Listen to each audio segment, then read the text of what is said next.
Chapitre 2. De l'origine de l'ambition et de la distinction des rangs.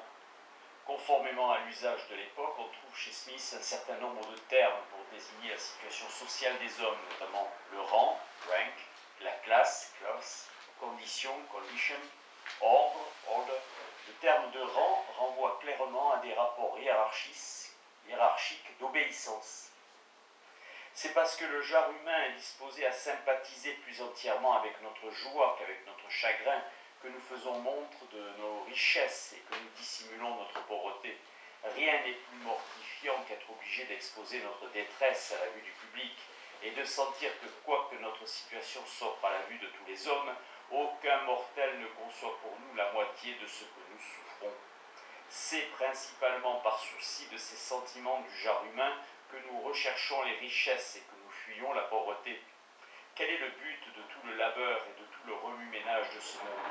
Quelle est la fin de l'avarice, de l'ambition, de la recherche de la richesse, du pouvoir et de la prééminence? Est-ce pour répondre aux nécessités de la nature? Le salaire du moindre travailleur peut y répondre. Nous observons qu'il lui procure la nourriture et le vêtement, le confort d'une maison et d'une famille. Si nous examinions son économie avec rigueur, nous trouverions qu'il dépense une grande partie de son salaire pour des commodités qui peuvent être considérées comme des superfluités. Et que dans des occasions hors de l'ordinaire, il peut même en consacrer une partie à la vanité et à la distinction. Quelle est alors la cause de notre aversion pour sa situation? Et pourquoi ceux qui ont été éduqués parmi les rangs les plus élevés regardent-ils comme plus effroyable que la mort le fait d'être réduit, même sans travail, à vivre de la même nourriture simple que lui, à demeurer sous le même toit humble et à être vêtu de même habit modeste? Imaginent-ils que leur estomac est plus satisfait ou que leur sommeil est plus profond dans un palais ou dans une chaumière? Le contraire a si souvent été observé et si évident, bien que cette évidence elle-même n'ait jamais été observée, que personne ne l'ignore. D'où naît alors cette émulation qui court à travers les différents rangs de la société? Et quels sont les avantages que nous nous proposons au moyen de ce grand dessein de la vie humaine que nous appelons l'amélioration de notre condition? Être observé, être remarqué, être considéré avec sympathie, contentement et approbation sont tous les avantages que nous pouvons nous proposer d'en retirer. C'est la vanité, non le bien-être ou le plaisir qui nous intéresse. Smith définit la vanité en chapitre 3. Smith se montre indulgent envers la vanité pourvu qu'elle soit suivie du désir de mériter réellement l'éloge, ce qui la transforme alors en amour de la vraie gloire. Or, la vanité est toujours fondée sur la croyance que nous avons d'être objet d'attention et d'approbation. L'homme riche se glorifie de ses richesses, car il sent qu'elles attirent naturellement sur lui l'attention du monde, et que le genre humain est disposé à l'accompagner dans toutes ses émotions agréables, que les avantages de sa situation lui inspirent si aisément. À cette pensée, son cœur paraît s'enfler, se dilater en lui-même, et il aime plus sa fortune pour cette raison que pour tous les autres avantages qu'elle lui procure. L'homme pauvre, au contraire, est honteux de sa pauvreté. Il sent qu'elle le place hors de la vue des hommes, ou que s'ils le remarquent, ils n'ont, quoi qu'il en soit, presque pas de compassion pour la misère et la détresse dont il souffre. Il est mortifié pour ces deux raisons. Quoique être négligé et être désapprouvé sont des choses entièrement différentes. Cependant, comme l'obscurité nous prive de la lumière, de l'honneur et de l'approbation, sentir que nous ne sommes pas remarqués émousse nécessairement l'espoir le plus doux et déçoit le désir le plus ardent de la nature humaine. L'homme pauvre va et vient sans être aperçu, et quand il est au milieu de la foule, il est dans la même obscurité que s'il était resté enfermé dans son propre taudis. Ses soins humbles et ses attentions pénibles qui occupent ceux qui sont dans sa situation n'offrent pas de divertissement pour les personnes qui vivent dans la dissipation et la gaieté. Ces dernières détournent leurs yeux de lui, et si le caractère extrême de sa détresse les force à le regarder, c'est seulement pour repousser loin d'elle un objet si désagréable. Le fortuné et l'orgueilleux s'étonnent de l'insolence de la misère humaine lorsqu'elle ose se présenter devant eux et qu'elle a avec ses aspects repoussants la présomption de troubler la sérénité de leur bonheur. Même remarque chez Butler qui note que les misérables sont clairement considérés comme des importuns qui les détournent de leurs affaires, de leur gaieté et de leur plaisir dans Sermon. Au contraire, l'homme de rang et de distinction est observé par tout le monde. Chacun est avide de le regarder et de concevoir, au moins par sympathie, cette joie et cette exultation que les circonstances de sa condition lui inspirent naturellement. Ses actions sont les objets de l'attention publique. Presque aucun mot, aucun geste ne peut venir de lui qui soit entièrement négligé. Dans une grande assemblée, il est la personne vers qui tous dirigent leurs yeux. C'est lui que toute leur passion semble attendre avec espoir pour recevoir ce mouvement et cette orientation qu'il peut leur imprimer. Et si son comportement n'est pas entièrement absurde, à tout moment il a l'occasion d'intéresser tous ceux qui l'entourent et de se rendre l'objet de leur attention et de leur affinité avec ses passions.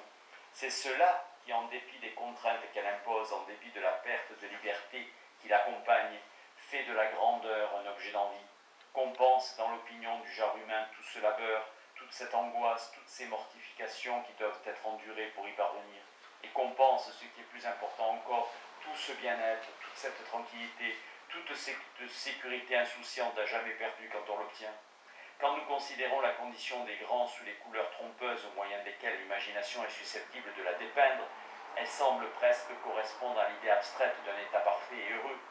Dans tous nos songes éveillés et dans toutes nos rêveries oisives, dans cet état même que nous avions esquissé comme l'ultime objet de nos désirs, nous sentons donc une sympathie particulière avec la satisfaction de ceux qui sont de cette condition. Nous sommes favorables à toute leur inclination et soutenons tous leurs souhaits. Quel dommage, pensons-nous, que quelque chose puisse gâter ou corrompre une situation si agréable. Nous pouvons même souhaiter qu'il soit immortel. Il nous semble dur que la mort puisse finalement mettre un terme à un si parfait plaisir. Nous pensons qu'il est cruel de la part de la nature de les forcer à renoncer à leur situation élevée pour ce séjour humble mais hospitalier qu'elle a préparé pour tous ses enfants. Grand roi, sois éternel, tel serait le compliment qu'à la manière orientale nous leur ferions volontiers si l'expérience ne nous en enseignait pas l'absurdité. Toutes les calamités qui s'abattent sur eux, tous les préjudices qui leur sont causés, excitent dans l'âme du spectateur 10 fois plus de compassion et de ressentiment qu'il aurait pu en sentir si cela était survenu à tout autre homme. Ce sont uniquement les infortunes des rois qui fournissent les sujets convenables de la tragédie. Elles ressemblent en cela aux infortunes des amants. Ces deux situations sont ce qui nous intéresse principalement au théâtre, parce qu'en dépit de tout ce que la raison et l'expérience peuvent nous dire de contraire, les préjugés de l'imagination relient à ces deux états un bonheur supérieur à tout autre. Troubler ou mettre fin à un tel plaisir parfait semble plus atroce des préjudices. Le traître qui conspire contre la vie de son monarque est perçu comme un monstre bien plus grand que tout autre meurtrier. Tout le sang innocent répandu pendant les guerres civiles suscita moins d'indignation que la mort de Charles Ier, un étranger à la nature humaine qui observerait l'indifférence des hommes à propos de la misère de ceux qui leur sont inférieurs, ainsi que le regret et l'indignation qu'ils sentent pour les infortunes et les souffrances de ceux qui leur sont supérieurs, serait susceptible d'imaginer que la douleur doit être plus atroce et les convulsions de la mort plus terribles pour les personnes d'un rang élevé que pour celles d'un état modeste. Critique implicite des thèses de Butler, qui soutient qu'on a toujours plus de compassion pour les pauvres que pour les riches, préférence que Dieu aurait implantée en l'homme pour soulager la misère de ce monde dans Sermon. Sur cette disposition du genre humain à accompagner toutes les passions des riches et des puissants sont fondées la distinction des rangs et l'ordre de la société. L'enquête sur la richesse des nations complète cette analyse du fondement de l'ordre social en détaillant 4 principes naturels d'autorité: la supériorité des qualités personnelles, la supériorité d'âge, la supériorité de richesse et la supériorité de naissance dans Wells. Notre obséquiosité à l'égard de ceux qui nous sont supérieurs naît plus fréquemment de notre admiration pour les avantages de leur situation que d'une secrète espérance d'un bienfait provenant de leur bon vouloir. Voir jurisprudence. Le respect des pauvres envers les riches ne procède pas de la dépendance des pauvres envers les riches. Cela est pleinement expliqué dans la théorie des sentiments moraux, où l'on montre qu'il vient du fait que notre sympathie envers nos supérieurs est bien plus grande que celle envers nos égaux et nos inférieurs. Car nous admirons leur heureuse situation, nous entrons en elle avec plaisir, et nous nous efforçons de la servir. La même idée est énoncée par Hume dans le traité sur notre estime des riches et des puissants. Leurs bienfaits ne peuvent s'étendre qu'à un petit nombre, mais leur fortune intéresse presque tout le monde. Nous sommes avides de les aider à compléter un système du bonheur qui approche de si près la perfection, et nous désirons les servir par égard pour eux, sans autre récompense que la vanité ou l'honneur de les obliger.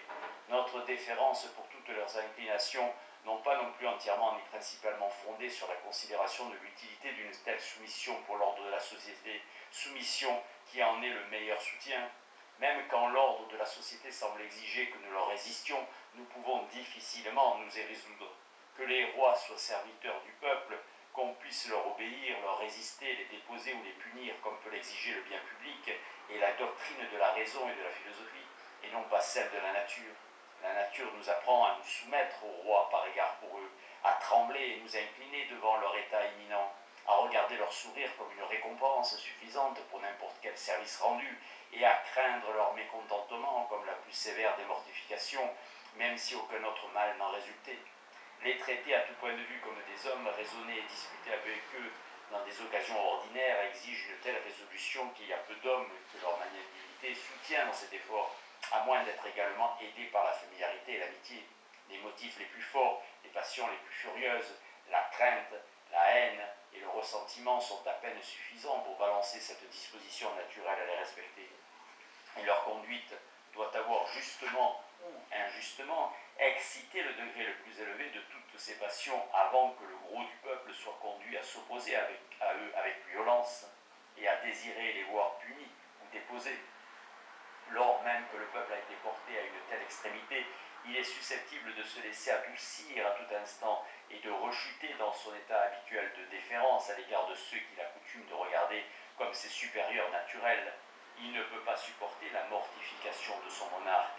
La compassion prend bientôt la place du ressentiment. Le peuple oublie toutes les atteintes passées. Les principes de son ancienne loyauté sont ravivés et il se précipite pour restaurer l'autorité ruinée de ses anciens maîtres avec la même violence qu'il avait déployée pour s'y opposer. La mort de Charles Ier déboucha sur la restauration de la famille royale. La compassion pour Jacques II, quand il fut saisi par la populace en train de fuir à bord d'un navire, a presque empêché la révolution et en a ralenti le cours. Jacques II tenta de fuir en France dans la nuit du 11 décembre 1688, mais il fut capturé par un groupe de pêcheurs et fut malmené par la foule. Les grands paraissent-ils insensibles à l'aisance avec laquelle ils peuvent obtenir l'admiration publique, ou semble-t-il imaginer qu'ils ne peuvent l'obtenir qu'au prix de la sueur, du sang comme les autres hommes? Par quelle qualité éminente le jeune noble apprend-il à porter la dignité de son rang et à se rendre digne de cette supériorité sur ses concitoyens, où ses ancêtres s'étaient élevés par leurs vertus? Ces vertus que Smith attribue à la noblesse des temps ancestraux ne sont peut-être pas les vertus les plus célébrées dans les temps modernes. Il peut s'agir des vertus guerrières dont Smith dit qu'elles sont particulièrement prisées dans les sociétés barbares. Voir jurisprudence sur l'honneur attribué à la bravoure militaire. On notera par ailleurs que dans l'enquête sur la richesse des nations, Smith rapporte la supériorité de la naissance à une ancienne supériorité de fortune dans Wells. Est-ce pas par savoir, industrie, patience, abnégation ou par quelque vertu que ce soit? Comme tous ces mots et tous ces mouvements sont objets d'attention, il apprend à se soucier de chaque circonstance de son comportement ordinaire et il veille studieusement à accomplir tous ses petits devoirs avec la plus exacte convenance. Comme il sait combien il est observé et combien le genre humain est disposé à favoriser toutes ses inclinations, il agit dans les occasions les plus ordinaires avec cette liberté et cette élévation que de telles pensées lui inspirent naturellement. Son air, ses manières, son maintien, tout souligne ce sens élégant et gracieux de sa propre supériorité auquel ceux qui sont nés dans des conditions inférieures peuvent difficilement parvenir. Tels sont les arts par lesquels il propose de soumettre plus aisément les hommes à son autorité et de gouverner leur inclination selon son propre plaisir. Smith nuance ailleurs cette thèse en ajoutant que les riches et les puissants sont aussi souvent plus intelligents et plus raffinés que les autres, parce qu'ils ont plus de loisirs pour cultiver les arts utiles et polis. Wells. Et il est rarement déçu sur ce point. Ces arts soutenus par le rang et la prééminence sont suffisants pour gouverner le monde dans les occasions ordinaires. Louis XIV, pendant la plus grande partie de son règne, était regardé comme le plus parfait modèle du grand prince, non seulement en France, mais partout en Europe. Mais quels étaient les talents et les vertus par lesquels il acquit cette grande réputation? Est-ce par la scrupuleuse et inflexible justice de ses entreprises, par les dangers et les difficultés immenses qu'il lui a fallu surmonter, ou par l'application inlassable et impitoyable avec laquelle il les a poursuivis? Était-ce par son savoir étendu, par son jugement perspicace, ou par sa bravoure héroïque? Ce n'était grâce à aucune de ces qualités, mais il était tout d'abord le prince d'Europe le plus puissant, et conséquemment il tenait le rang le plus élevé parmi les rois. Ensuite, dit son historien, il surpassait tous ses courtisans par la grâce de son maintien et la beauté majestueuse de ses traits. Le son de sa voix, noble et touchante, gagnait les cœurs que sa présence intimidait. Il avait une démarche et un maintien qui ne pouvaient convenir qu'à lui et à son rang, et qui auraient été ridicules chez n'importe qui d'autre. L'embarras qu'il occasionnait chez ceux qui lui parlaient flattait cette secrète satisfaction avec laquelle il sentait sa propre supériorité. Un vieil officier qui était bouleversé et se sentait coupable en lui demandant une faveur, n'étant pas capable de conclure son discours, lui dire « Sire, votre majesté, je l'espère, voudra croire que je ne tremble pas ainsi devant vos ennemis. » Il n'eut pas de difficulté à obtenir ce qu'il demandait. Ses qualités frivoles, soutenues par son rang et sans aucun doute aussi par quelques degrés d'autres talents et vertus qui, semble-t-il, ne s'élevaient pourtant guère au-dessus de la médiocrité, ont placé ce prince dans l'estime de ses contemporains et ont grandement contribué pour la postérité au respect de sa mémoire. Comparé à ses qualités, il semble qu'en son temps et en sa présence, aucune vertu ne paraissait avoir le mérite. Le savoir, l'industrie, la bravoure et la bienfaisance vacillaient, étaient confondus et perdaient toute dignité devant elle. Mais ce n'est pas par des qualités de cette sorte que l'homme de rang inférieur peut espérer se distinguer. La politesse est à ce point de les vertus des grands qu'elle fait peu honneur à tout autre qu'à eux-mêmes. La fat qui imite leur manière et affecte d'être éminent par la convenance supérieure de son comportement ordinaire, et pour sa folie et pour cette résomption doublement récompensée par le mépris. Pourquoi l'homme que personne ne pense digne d'être regardé devrait-il être soucieux de son port de tête ou de ses bras pendant qu'il marche dans une pièce? Il est sûrement occupé à des attentions superflues, attentions qui soulignent un sens de sa propre importance qu'aucun autre mortel ne peut partager. La modestie et la simplicité les plus parfaites, jointes à autant de négligence qu'il est possible de tolérer par égard pour la compagnie, doivent être les caractères principaux du comportement de l'homme privé. S'il souhaite jamais se distinguer, ce doit être par des vertus bien plus grandes.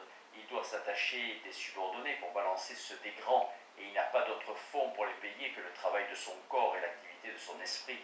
Il doit donc les cultiver. Il doit acquérir un savoir supérieur dans sa profession et une industrie supérieure dans l'exercice de celle-ci.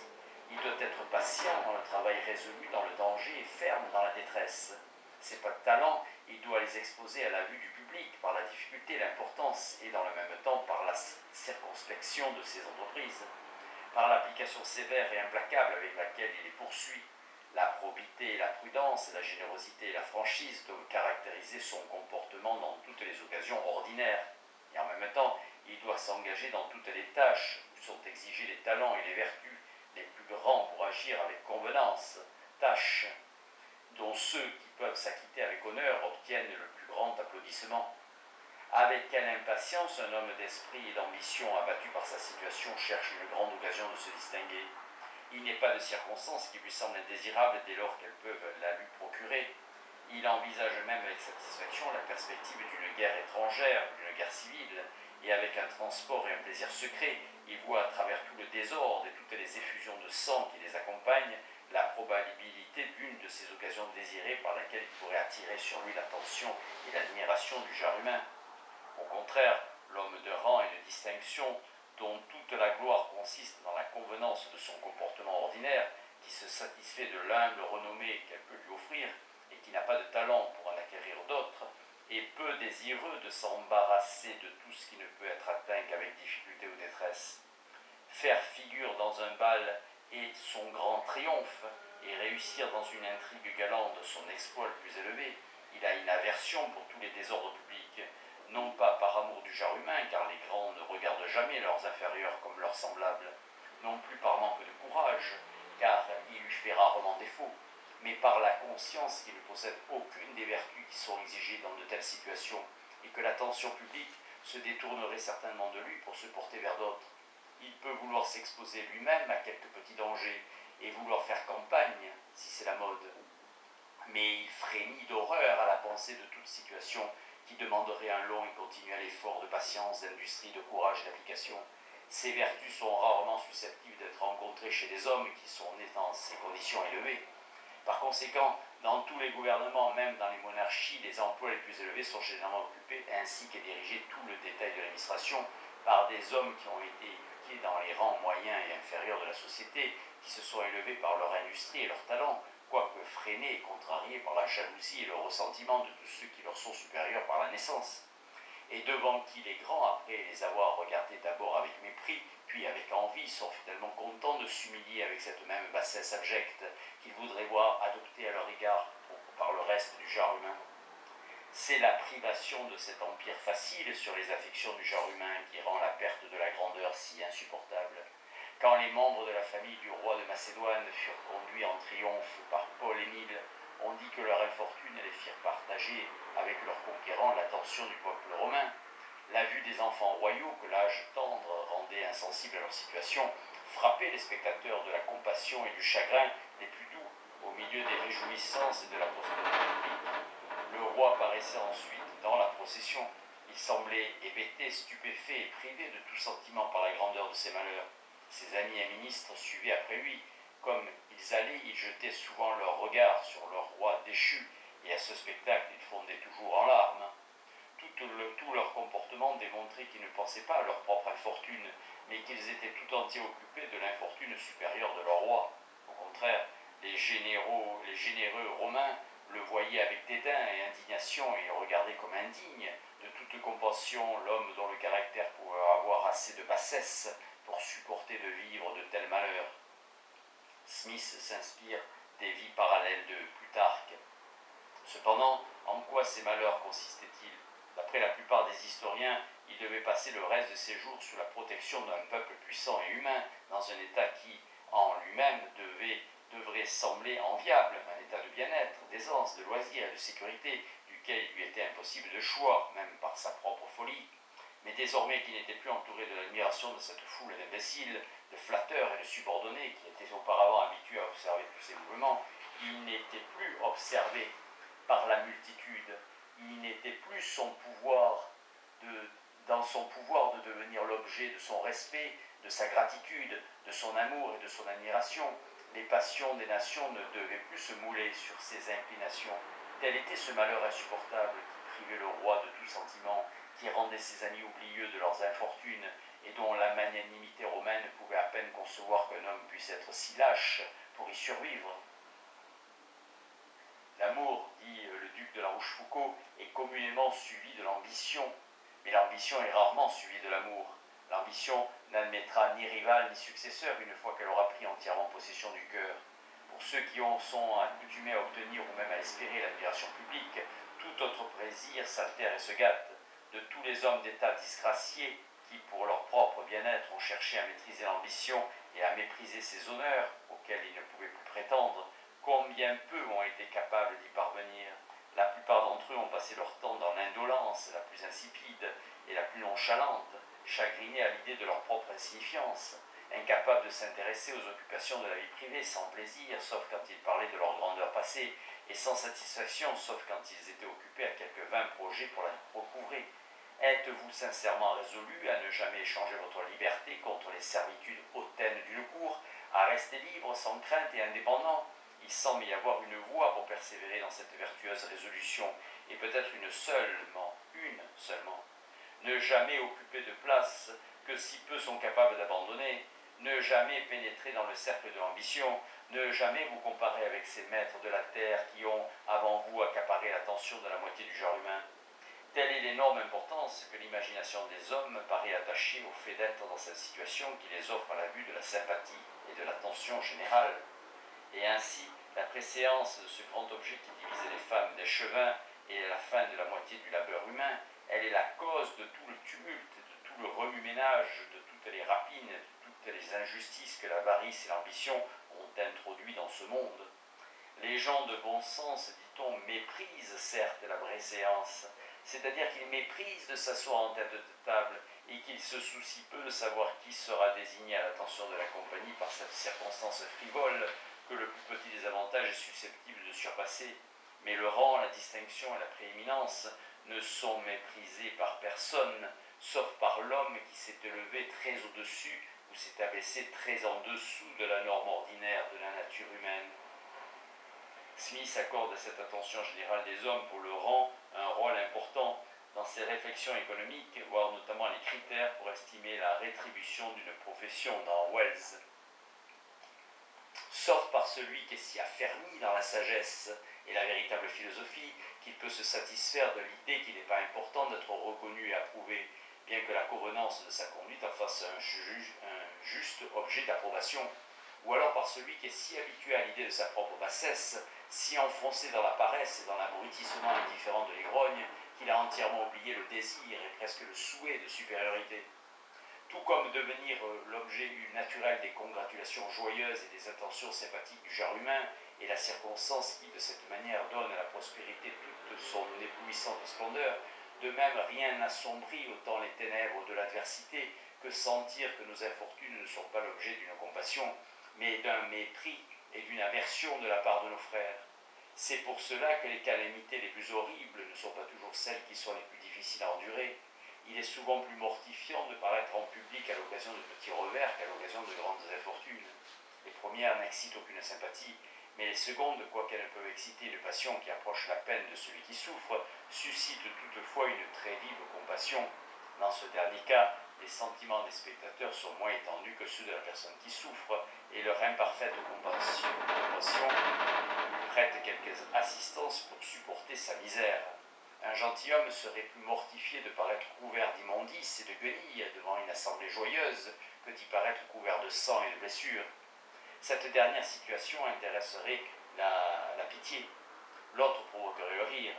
Le juge qui condamne un criminel a été mis au pilori, le déshonore plus que s'il l'avait condamné à l'échafaud.